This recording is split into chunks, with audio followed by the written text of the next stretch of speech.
Without objection.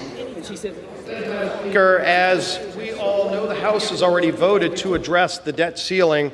In fact, on April 26th, the House is not in order.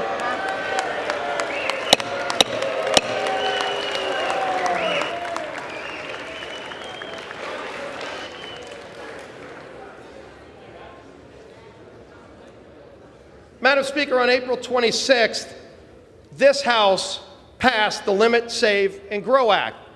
Well, should I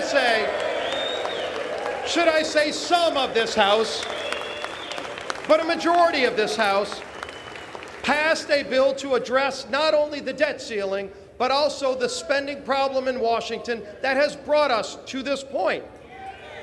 Now, I'll also say, Madam Speaker, that for more than 4 weeks, the Senate has not even taken up action on that bill. In fact, the Senate's not even in session today or this week. With that said, Madam Speaker, the House is scheduled to take its last votes. The House will be in order.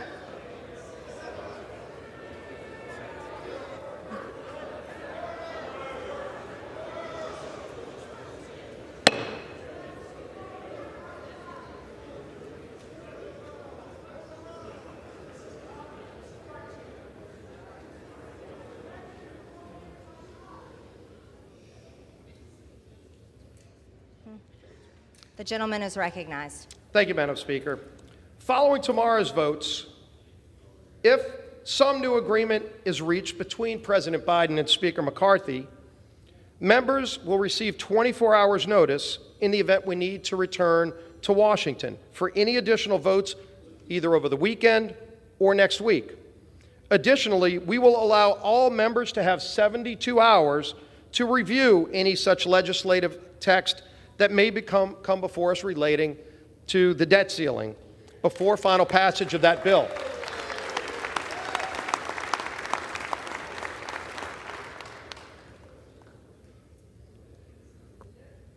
Does the gentlelady ask to yield? Thank you for yielding to my colleague. I don't know how my colleagues across the aisle who voted for the Default on America Act are going to look our veterans in the eye this Memorial Day. You have presented our country with an impossible choice: devastating cuts or devastating default. Hungry families or homeless seniors, kids without classrooms or parents without jobs. Empty VA clinics or empty savings account. And now you're sending us home with no resolution. That's the plan, to default, to run out the clock. Well, I have some good news for you. 213 every single member of the Democratic caucus has signed the discharge petition.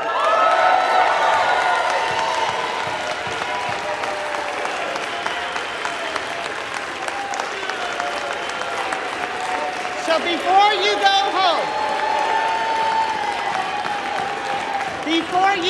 home, it only takes five patriots to join us in the fight for the American people. Join us, sign the petition, stay here and fight for American families, fight for their American security. I yield back. Reclaiming my time, Madam Speaker.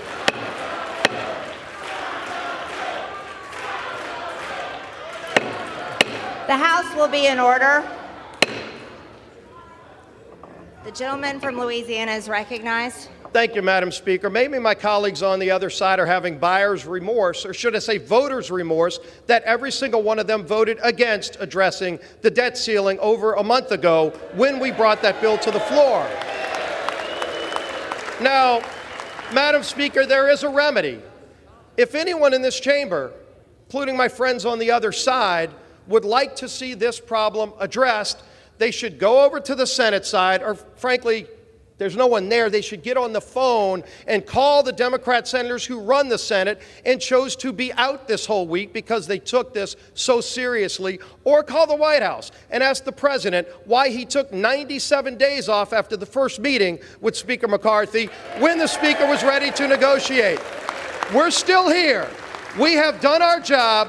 We have acted. We are, in fact, the only body in this town who has actually taken steps to address the debt ceiling and the spending problem in Washington. I would encourage the Senate to take up the bill. I would encourage the president to get engaged and address this problem, but we already have. The votes are on the board. I ask that the House be in order and there be some decorum on the other side.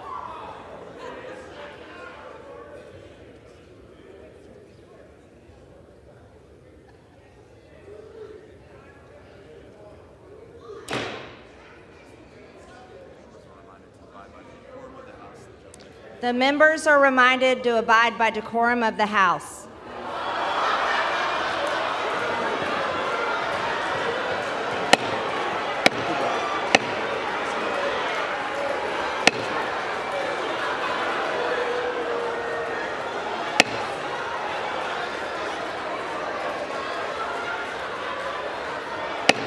The House will be in order.